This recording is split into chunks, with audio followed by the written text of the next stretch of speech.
नमस्कार मित्रांनो, मी तुमच्यासाठी आज खूप इम्पॉर्टंट असा प्रश्न घेऊन आलेले आहे।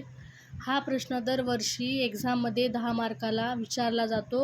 खूप इम्पॉर्टंट प्रश्न आहे। तुम्हाला मी याच्यामध्ये त्याचे लक्षणे, त्याच्या फर्स्ट स्टेजमध्ये काय होते, सेकंड स्टेजमध्ये काय होते आणि थर्ड, फोर्थ स्टेज अशा सगळ्या स्टेज समजून अगदी सोप्या भाषेत सांगणार आहे। तर चला व्हिडिओला सुरुवात करूया।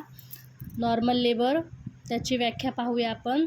गर्भधारणेच्या 37 ते 42 आठवड्यादरम्यान स्वाभाविकरित्या कोणत्याही गुंतागुंतीचे बाळ जन्म होणे याला नॉर्मल लेबर म्हणतात। त्याचे आपण लक्षणे पाहूया।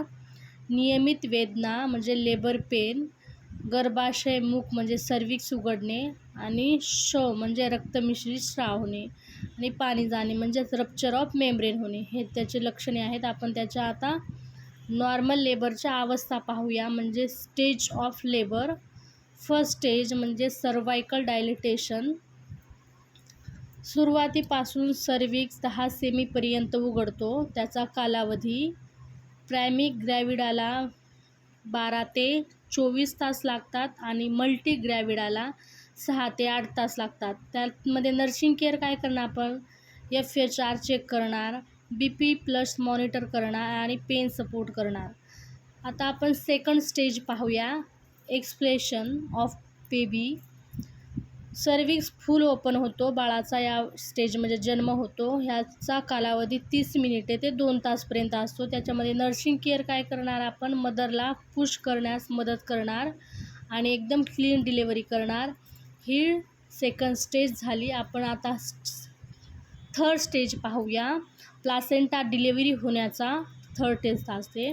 बाळानंतर प्लासेंटा बाहेर येतो, कालावधी 5 ते 30 मिनिटं लागतात। यामध्ये नर्सिंग केअर आहे, ऑक्सिटोसिन देणे आणि ब्लिडिंग कंट्रोल, अशी थर्ड स्टेजमध्ये होतो। आता आपण फोर्थ स्टेज पाहूया।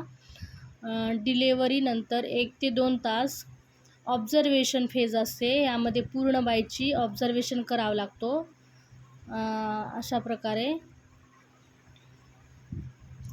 आणि आपण आता त्याचे काय काय पाहिलं, व्याख्यानंतर आपण त्याचे स्वाभाविक कोणती गुंतागुंत, बाळाचा जन्म होणे याला नॉर्मल लेबर म्हणतात।